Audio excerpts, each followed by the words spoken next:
சிண்டுக்கு திருப்பியும் அது மோசனே போகல. ஸோ நம்ம திருப்பியும் ஹாஸ்பிட்டல் கூப்பிட்டு போய் என்னென்னு பார்க்கணும். அதுக்கு கிளம்புறோம். நமக்கு சிண்டுக்கா போய் நம்ம ஹாஸ்பிட்டலில் போய் என்னென்னு கேட்கணும். ஹாஸ்பிட்டலுக்கு ஃபோன் பண்ண கூப்பிட்டு வாங்க, அப்போ பார்த்துடலாம். நாங்கள் போனால் தான் தெரியும் என்னென்னு. நேற்றுலேருந்தே மோஷன் போகல, ஃபுட்டும் குவான்டிட்டி கம்மியாக தான் சாப்பிட்றான். சரி, டைஜஷன் ப்ராப்ளம் ஏதாவது இருக்கும்னு நினச்சி டைஜஷன் மருந்தும் கொடுத்து போயிடுவான்னு நினச்சோம். கொஞ்சம் ஆக்டிவாக இருந்தால் அப்புறம் திருப்பியும் சோகமாக தான் இருக்கிறான். போயிட்டா என்னன்னு கேட்கணும். ஸோ ஹாஸ்பிட்டல் போய்ட்டு மேபி, ஆனால் ஃபீவரும் இப்போ லைட்டாக அடிக்கிற மாதிரி இருக்குது. எங்களுக்கு தெரிஞ்சு ஃபீவர்னால தான் இருக்கும்னு நினைக்கிறேன். மேலே கூட ஏறி படுக்க மாட்டேங்கிறான், கீழே படுத்துக்கிறான்.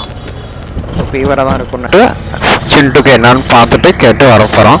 மதியானம் வரைக்கும் நாங்கள் கொஞ்சம் சரியாயிருந்தான்னு நினச்சிட்டு இருந்தோம் டானிக்லாம் குடித்ததுக்கப்புறம். ஆனால் டானிக் குடிச்சுமே அப்படியே தான் இருக்குது. அதனால் நம்ம போய் பார்த்தா தான் என்னன்னு தெரியும். ஸோ அதனால தான் பார்த்துடலாம் போயிட்டு ஹாஸ்பிட்டலுக்கு வந்துட்டோம். இப்போ உள்ளே போய் டாக்டரை பார்த்துட்டு என்ன சொல்கிறாங்கன்னு நான் அப்டேட் பண்ணுறேன். ஏன்னா உள்ள மொபைல் அலௌடு இல்லை, அதனால் உள்ளே போய் பார்த்துட்டு என்னென்னு அப்டேட் பண்ணுறேன். நம்ம சிண்டுக்கு பிளேட்லெட் கம்மியாக இருக்குதான். அதனால தான் பிளேட்லெட் 30,000 தான் இருக்குதான். மற்றபடி வேறு ஒன்றும் இல்லை, நல்லா இருக்கிறான். பார்த்தாச்சு. நம்ம நாளைக்கு திருப்பி கூப்பிட்டு வரணும்.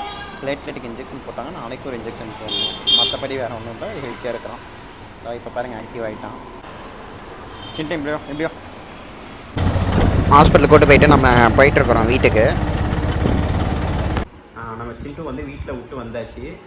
சிண்டுக்கு என்னென்னா பிளேட்லெட் கம்மியாகிடுச்சு. 30,000 தான் இருந்ததுனால அது ஒன்று தான் பிரச்சனை. மற்றபடி வைரல் ஃபீவர் அதெல்லாம் எதுவுமே இல்லை. சிண்டுக்கு கூட்டு போய் இன்ஜெக்ஷன் போட்டு வந்தாச்சு. நாளைக்கு ஒரு இன்ஜெக்ஷன் போட சொல்லியிருக்காங்க. அப்புறம் 10 நாள் கழிச்சு ஒரு செக்கப்பு. பிளட் டெஸ்ட் எடுத்ததில் பிளேட்லெட் மட்டும் கம்மியாக இருக்குது. மற்றபடி சிண்டுக்கு ஒன்று தான் ஹெல்த்தியாக இருக்கிறோம்.